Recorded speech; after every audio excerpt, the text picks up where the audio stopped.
Kalau kita tawakal ke Allahnya 100%, Allah nolongnya 100%.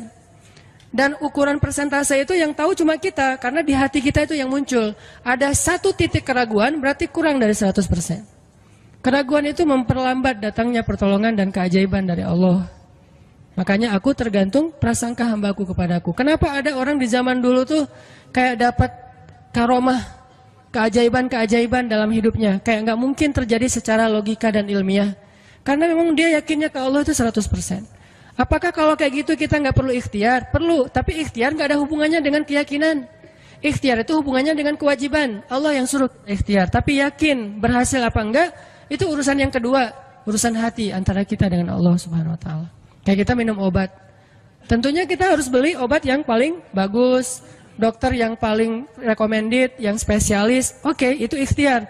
Tapi kalau sampai hati kita terlibat dengan ikhtiar itu, meyakini bahwa kalau ini pasti sembuh, kalau ini kayaknya nggak ada harapan, soalnya dokter juga nggak ahli, berarti hati kita sudah terpaut dengan makhluk dan berarti sudah berkurang yakinnya kepada Allah. Saat itu kita tidak akan melihat keajaiban. Yang terjadi dalam hidup kita saat itu apa? Hal-hal yang ilmiah. Kenapa kita hanya ngalamin hal-hal yang ilmiah? Karena kita yakinnya kepada hal yang ilmiah. Kenapa ada orang yang ngalamin hal-hal yang sifatnya miracle? Karena dia yakinnya kepada mukjizat. Yakinnya kepada aun atau pertolongan dari Allah Subhanahu Wa Taala.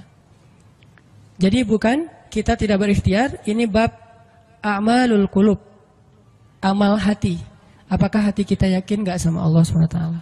Dan Umar mendengar cerita itu semakin yakin sama Allah. Makanya nanti muncul kasus di zaman Umar tuh luar biasa. Ini presiden kalau imannya 100% ke Allah, ada masalah di negaranya tuh dia tinggal bilang ya Allah beres tuh masalah. Jadi di Mesir waktu itu ada musim paceklik sampai sungai Nil tuh hampir habis tuh. Sehingga air sungai Nil nggak mengalir lagi ke ladang-ladang jagung, gandumnya orang-orang Mesir. Dan orang Mesir yang dulunya menyembah anak sapi betina mulai syirik lagi nih. Mulai berpikir, kalau kayak gini mah sama aja. Setelah Islam datang kita tetap aja susah, paceklik. Mending kita doa lagi ke nenek moyang kita, dewa-dewa yang dulu. Gubernur Mesir yang namanya Amr bin As waktu itu ngirim surat kepada Umar ke Madinah. Ya Amirul Mukminin, Mesir sedang diuji oleh Allah dengan kekeringan dan masyarakatnya hampir syirik. Kami mohon bantuan dari pusat, dari Madinah untuk membantu bagaimana mengatasi kekeringan di Mesir. Begitu surat itu sampai ke Umar bin Khattab, Umar nulis balik surat dalam bentuk doa. Bismillahirrahmanirrahim. Ya Allah, turunkanlah hujan untuk masyarakat rakyat Mesir. Dikirim ini surat ke Mesir. Waktu itu ibu kotanya masih Alexandria, belum Kairo. Dikirim ke Alexandria, malam itu diambil sama Amr bin As. Pas dibaca oleh Amr bin As, Bismillahirrahmanirrahim. Ya Allah, berikan rakyat Mesir hujan yang mencukupi untuk mereka. Saat itu juga hujan turun.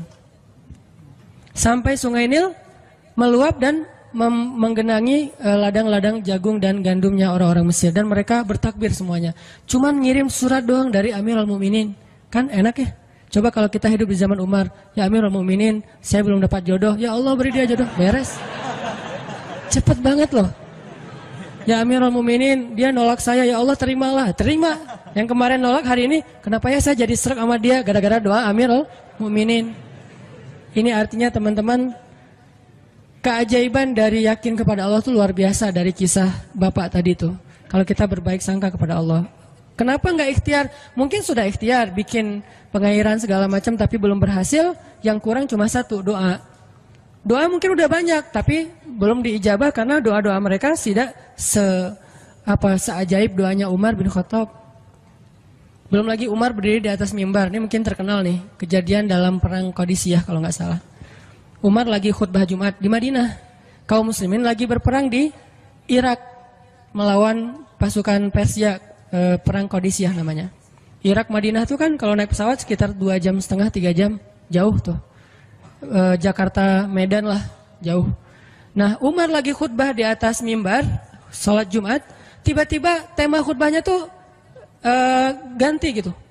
Lagi ngomong tiba-tiba beralih tema. Wahai kaum muslimin, naiklah ke atas bukit itu, baliklah kalian mundur-mundur gitu. Jadi Umar tiba-tiba kayak ngomongin sesuatu yang gak nyambung. Orang-orang heran, ini Umar kenapa? Oh ya udah biarin, namanya juga Umar gitu kan. Dia punya Mungkin dia ngelihat setan atau apa, setan kan takut sama Umar. Diem. Udah selesai sholat Jumat, pada datang, ya Amirul Mukminin, tadi apa yang terjadi? Kenapa Amirul Mukminin ngomong sesuatu yang nggak nyambung? Kita juga nggak ngerti.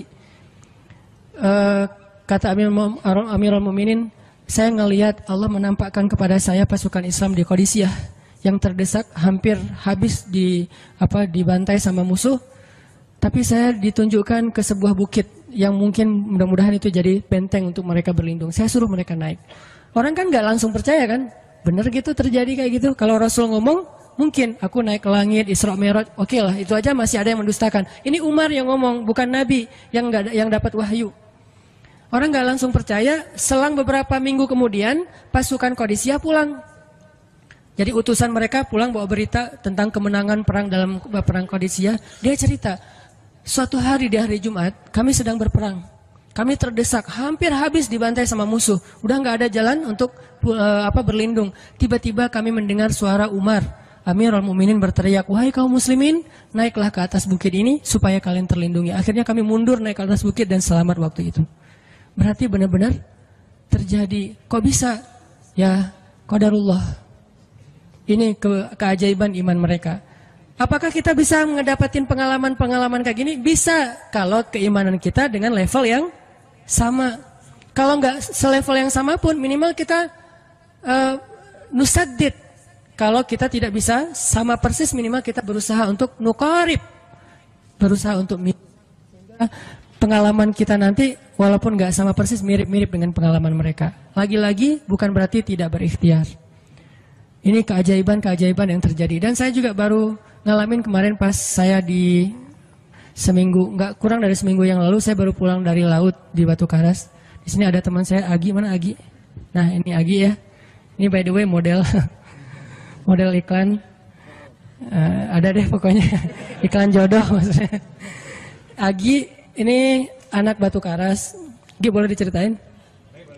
Agi ini anak Batu Karas. Batu Karas itu Jawa Barat, daerah Pangandaran. Dari Bandung kurang lebih 6 jam perjalanan. Kalau lagi ada ombak saya suka ke sana nonton orang main surfing. Nggak main sih, main dikit-dikit tapi nggak jago. Nonton orang main surfing. Ketemu Agi. Agi nggak tahu tuh ya. 2 hari sebelum saya datang ke Batu Karas, dia sakit, kayak demam gitu. Mungkin habis diputusin kali ya.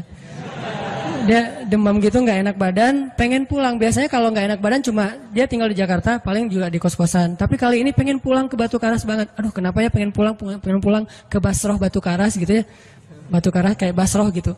Pengen ke Batu Karas. Pas dia pulang, hari saya lagi mau main tuh, dia diajak sama temennya, ngojek itu apa? Berenang yuk gitu.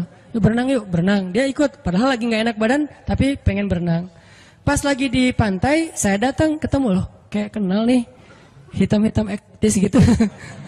Ternyata ketemu saya, Ustadz Hanan ya, ya kenalan. Ustadz saya tuh ketemu Ustadz kemarin di Meruya pas kajian minggu bulan yang lalu. Cuman karena jamaahnya banyak, saya nggak bisa ketemu Ustadz, nggak bisa salaman. Saya waktu itu membatin. Ya Allah, saya pengen banget ketemu Ustadz Hanan langsung, tapi jangan dalam suasana ta'lim yang ramai, langsung berdua. Mudah-mudahan terkabulkan. Akhirnya Agi banyak istighfar sebulan istighfar. Akhirnya terjadilah yang tadi itu, dia nggak enak badan. Saya juga tiba-tiba ujuk-ujuk, kenapa ya saya pengen ke Batu Karas, kenapa ya pengen ke Batu Karas. Ternyata di sana ada ombak. Kan ada Agi. Ketemu aja di Batu Karas. Itu cara Allah menskenariokan. Dan itu terbukti banget loh, istighfar. Bukan karena saya orang soleh. Dan kita bisa istighfarin siapa aja. Saya pengen ketemu ini, saya pengen. Dan itu ajaib. Kalau misalnya nggak ketemu pun di dunia, insya Allah ketemu dengan orang soleh itu nanti di akhir. Apa ruginya beristighfar dan berdoa? Nggak ada ruginya kan? Ya Allah, saya pengen banget ketemu dengan, misalnya, sebutlah ulama yang paling kita ngefans di dunia siapa gitu, dengan Imam Sudais, Imam Masjidil Haram. Pengen banget jabat tangan sama Imam Masjidil Haram yang imamin umat Islam seluruh dunia gitu. Tapi kan nggak mungkin. Kita umroh, kita haji juga nggak bisa ketemu dengan Imam Sudais. Kita berdiri paling depan ya, di dekat dengan Hajar Aswad. Begitu mau sholat diusir tuh. Begitu selesai salam langsung dipagar betis sama askar-askarnya. Susah ketemu beliau tuh, ajaib banget kalau bisa ketemu. Tapi kan nggak ada salahnya beristighfar kan?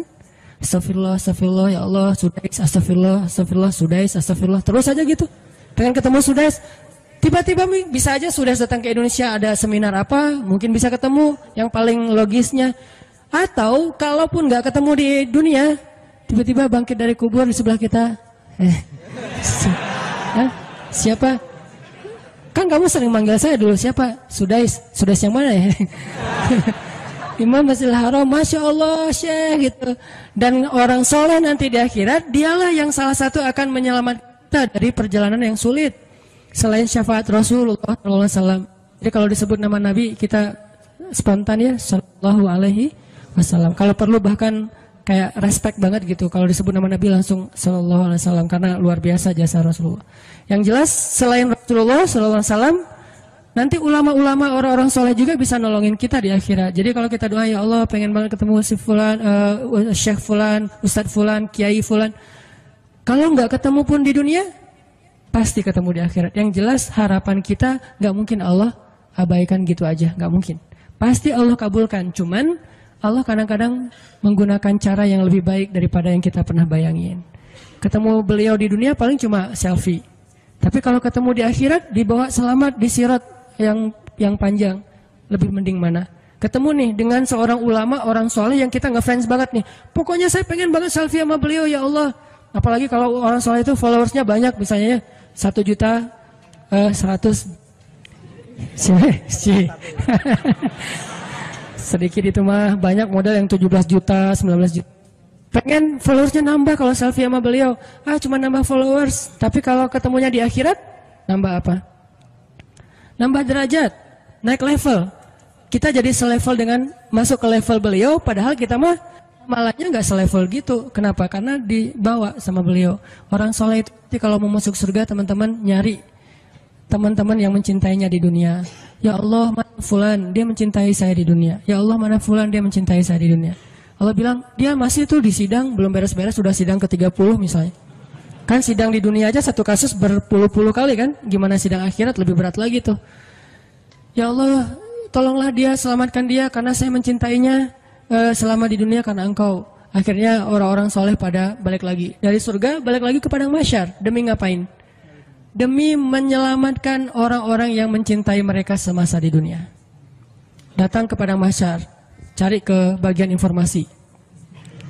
Tolong dong yang namanya ini gitu, panggilin. Perhatian-perhatian, Hanan At-Taki dipanggil sama Syekh siapa gitu. Saya dipanggil, datang aja. Mas, saya yang dipanggil, benar Hanan At-Taki? Ya, mana coba buktinya? Aduh, saya lupa bawa kartu nama. KTP misalnya. Udah pasti tahu lah ya malaikat sama kita. Udah, masuk aja. Tuh ada yang nungguin di business lounge gitu. Jadi ada VIP lounge-nya gitu kan. Oh, saya boleh masuk VIP lounge-nya, masuk ke VIP lounge. Udah sampai di sana udah ada makanan segala macam, mereka lagi duduk. Kayak asa kenal nih, siapa ya? Dekat Hanan ya? Ya, wah kita sering ketemu dalam doa. Wah, akhirnya pelukan. Ada apa, Syekh? Yuk ikut saya ke surga, kan enak banget kan? Terus sidang saya gimana? Udah beres, diberes sama teman-teman saya di sana. Saya banyak teman di dalam gitu. Saya banyak. Beres kan? Di dunia aja bisa gitu, masa di akhirat gak bisa? Tapi dengan seizin Allah dan Allah ridho dengan kebaikan-kebaikan itu. Jadi gak ada sia-sianya juga. Kita kan dulu saya pernah cerita yang Imam Ahmad bin Hambal kan, yang pengen banget ke Basrah, dan itu ternyata terjadi juga sama Agi. Dan terjadi juga sama salah seorang driver ojek online di Bandung. Baru 2 bulan yang lalu kejadiannya. Saya lagi datang ke markasnya Pemuda Hijrah, kita sering ada kayak rapat gitu di kantor. Markas kita namanya Masjid Al-Latif di dekat Gedung Sate. Datang dari pagi rapat sampai sore. Dan saya pakai baju baju main biasa, bukan pakai baju taklim. Sebetulnya sama aja sih. Nah, waktu itu sholat zuhur di Masjid Al-Latif saya ngimamin sama asar. Habis asar pulang. Karena nggak nyetir sendiri, saya pakai online, saya order nih. Order, pakai ojek, ada yang ngambil. Drivernya ngambil, datang, jemput, pulang. Kemana? Ke Cimahi, pulang. Di tengah jalan dia nanya, Mas sering sholat di Masjid Al-Latif itu ya? Saya bilang, ya lumayan, saya bilang. Iya itu masjid rame banget, anak-anak muda pada numplak di situ taklim. Siapa sih itu, ada imam muda, bagus suaranya gitu. Ntar, jangan GR dulu. Muzammil, oh iya Muzammil, ya bagus tuh. Tadi udah GR, ternyata salah. Oh Muzamil, benar-benar Muzamil tuh suaranya bagus banget ya, anak ITB kan? Ya anak ITB ya. Kalau Mas di situ sering ngimamin juga? Ya sesekali sih saya bilang. Dia mulai curiga gitu. Suka ikut talim juga di sana? Ya kadang-kadang saya bilang. Kenal sama Muzamil? Ya lumayan, padahal murid sendiri kan. Lumayan saya bilang. Oh Mas kayak nggak asing nih. Mas tadi ngimamin sholat zuhur bukan? Ya saya bilang. Mulai curiga kan dia. Mas namanya siapa sih Mas? Hanan saya bilang. Hanan? Hanan yang mana nih? Ya.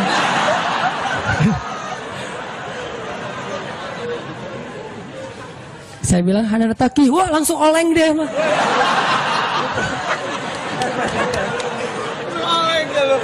Oh Mas biasa aja Mas biasa aja gitu. Ini benar Ustaz Hanan Taki, benar. Masya Allah, ya Allah, udah gitu kayak terharu gitu, heboh, semua orang pada ngelihat lampu merah lah gitu ya, pada ngelihat semuanya. Saya langsung pakai masker, gitu. Ustadz tahu nggak Ustadz, saya sebulan ini istighfar terus habis dengerin cerita Imam Ahmad bin Hambal yang ke Basrah, saya istighfar, ya Allah pengen banget ketemu Ustadz Hanan, tapi jangan ditaklim berdua, jadi bisa curhat-curhatan gitu.